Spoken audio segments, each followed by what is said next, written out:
other side of him. His first 1,000-yard receiver on the side of him came last year in Golden Tate, and he missed 5 of those games. Right. Yeah, exactly. Finally got one. But who else did he have? He had like Burleson for a few years. To his credit, he did have Roy Williams his rookie year, where I think Roy made the Pro Bowl as well, but they traded Roy away so fast. But my thing is this: if you sit here and say that about Calvin, say he doesn't go in because, yeah, he has these great numbers, but what did he do to help the Lions? Sorry, Barry Sanders went in. Barry went in the same way. The Lions didn't win with Barry either.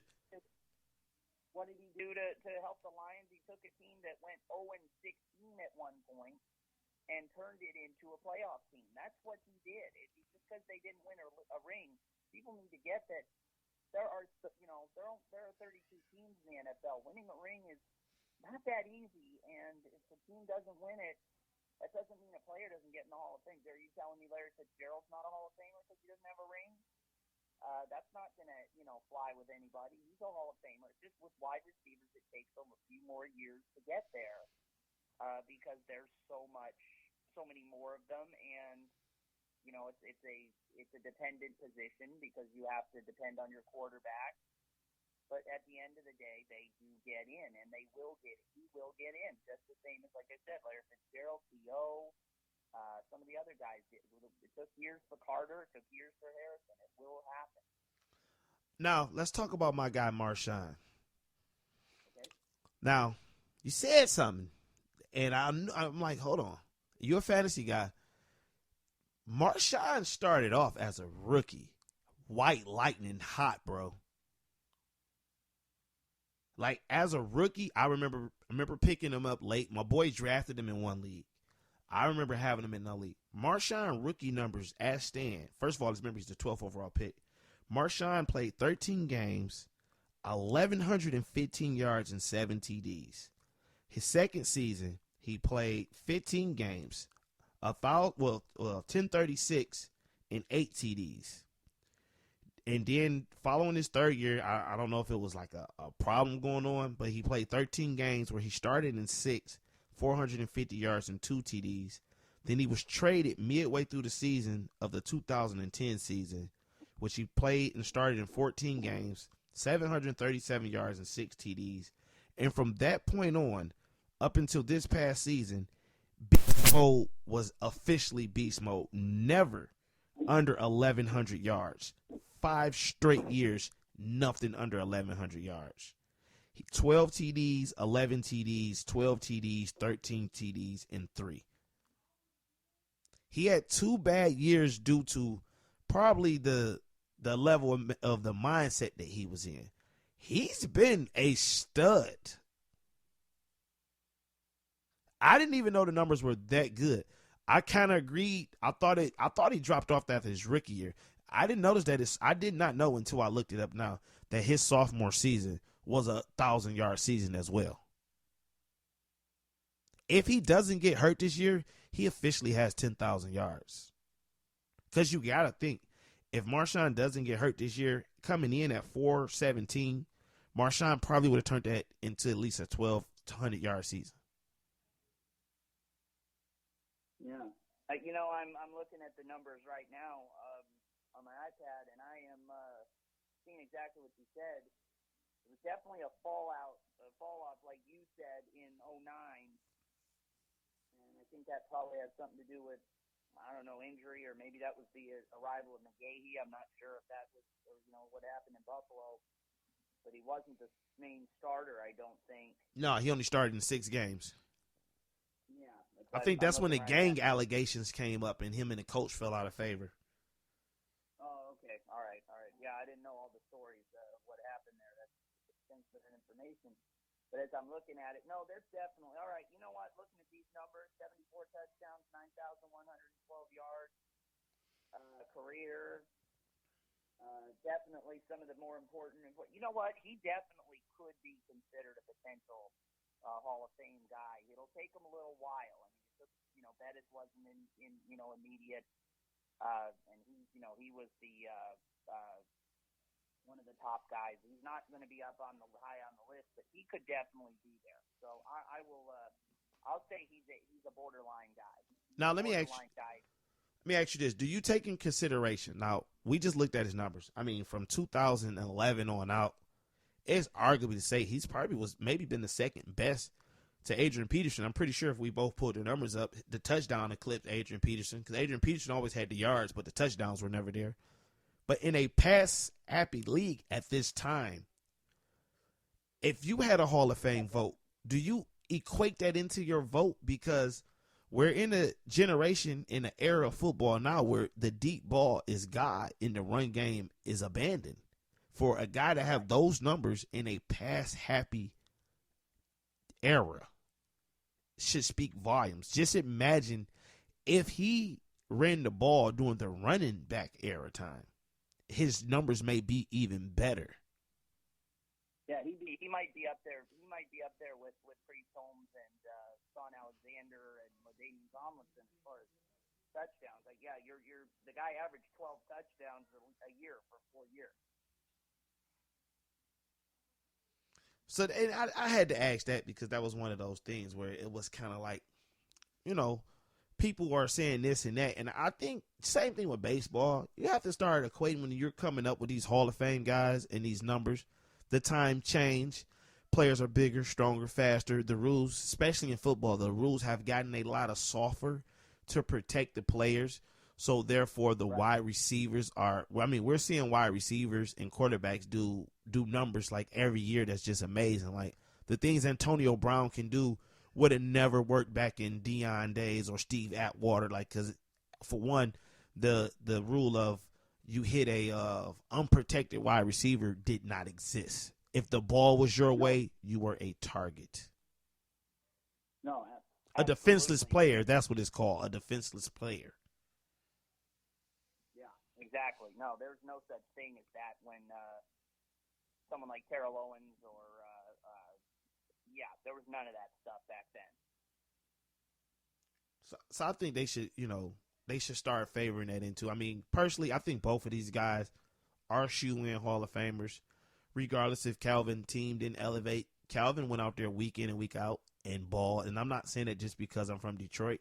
You talk to other people around the nation, they love Calvin Johnson. For one, if you want to talk about just with one reason people say Terrell didn't get in was because of his diva antics. Playing the most diva position, Calvin Johnson never showed the diva wide receiver antics. And he came up during the time of Steve Smith, Joe Horn, Chad Johnson, then Ocho Cinco when he changed his name to that. He came up during the time where wide receivers, even his mentor who gave him the name Megatron, when Roy Williams celebrated every first down he got. Yep. And Calvin never did that. No, he didn't. Him and Larry Fitzgerald and to an extent Marvin Harrison for a while were the three guys that really did not do that diva stuff that used to tick off a lot of people. And definitely Calvin Johnson. There's no question he's a Hall of Famer in my mind. Yeah. Well, we had to get a little bit of that in because I had to see what your take was because I'm listening to some of these people and there's some guys were just writing Marshawn off because of he didn't talk to people. Him not talking to nobody has nothing to do with him going into the Hall of Fame. His numbers speak for themselves. We just broke them down for you guys. If you look at those numbers, who knows if he would have started more games that year. And once again, if he wasn't hurt this year, he would have eclipsed 10,000 yards. Now, to change, go ahead. No, I was saying, I was agreeing with you. Right, absolutely. He would have. He would have gotten over 10,000. He may have gotten 80 touchdowns, too. Now, to switch gears, but stick along the retirement lines, take a deep breath because we didn't lose due to untimely death for the first time. That's a good thing. But the second time, maybe the second time in the last 10 years, the wrestling world stood still with the announcement of none other than Daniel Bryan retirement. Right. Right. I'm going to shut up on this because I missed a lot of it, and I missed a lot of his career early. But I want your opinion before you break down how that affects wrestling right now, because wrestling already in a bad state with all the injuries, and Daniel Bryan was like your last hope to show up at Mania and steal the show. How much? Because I know how you feel about this part. How much were you pissed about it leaking to the internet instead of seeing it? Because when when Edge went away that night, no one knew it was happening. Right. You just turned on Raw and you seen Edge let it out. But last night you kind of knew Daniel was going, and then they showed it all night. Yeah. Well, I've said this. You and I have talked about this before, and I've said it a million times on my show at least. Unfortunately, in today's world with the internet the way it is, and something to some extent, without insulting him, to some extent, that's on Daniel Bryan. He did put the tweet up that he was retiring, but also, so it could be he could have shown up.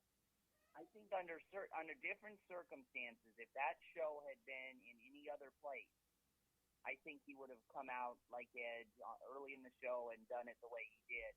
But that it wasn't in Seattle, which is his hometown, his home arena, and so there was an added thing to it. That it just so happened that when he decided to do this, and this is why a lot of people thought maybe this is a work, maybe this isn't real, maybe he's just doing this to find a way out of WWE. I said that I did a show about this last night.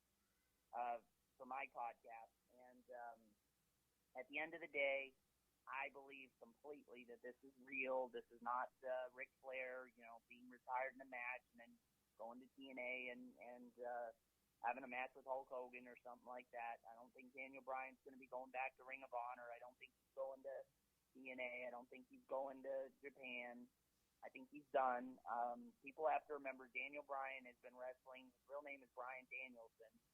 He's been wrestling for a really, really long time, wrestling at a high speed with a very involved style, and that's what people love about him. But at the end of the day, those styles, it's just like being a running back who, lowers his head and plows into guys like, I don't know if anybody remembers Marion Barber for the Cowboys a few years back, or Marshawn Lynch, like we just talked about. When they blow their heads and blast into people, it eventually ends up with them having concussions and injuries, and they end up having to retire a lot sooner than most guys do. Some guys can make it to 40, some guys can make it to 36. Running backs in the NFL don't make it very far, and guys like Daniel Bryan get injured a lot sooner than other guys. He's only 34 years old.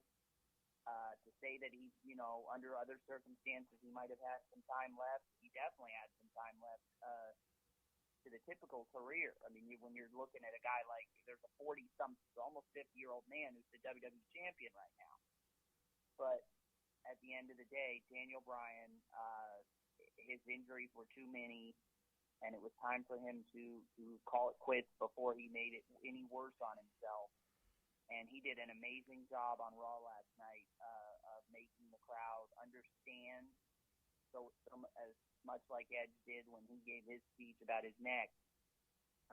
Daniel Bryan made them understand he's had a lot of concussions, he's had a lot of injuries, and there was he was fighting, saying, hey, I think my brain's okay, I think everything's all right. And then he got another brain scan, and it just came across that, hey, you're not ready. You do not need to take another hit. If you fall and injure yourself one more time in whatever match these guys put you in, it could be the end of your life. And this is a man who got married, whether he likes the Bellas, he's married to Brie Bella. He said last night, it was kind of a funny moment that unfortunately is going to screw Brie Bella over very badly. He said he was talking about how he wanted to eventually, he and Brie were talking about having kids, which led to, of course, the fans going crazy and cheering and chanting, yes, yes, yes. And Daniel Bryan turns and says, in a moment that's going to absolutely destroy Brie Bella's career, but whatever. I'm sure she was laughing about it. Said, well, that's what Brie says all the time.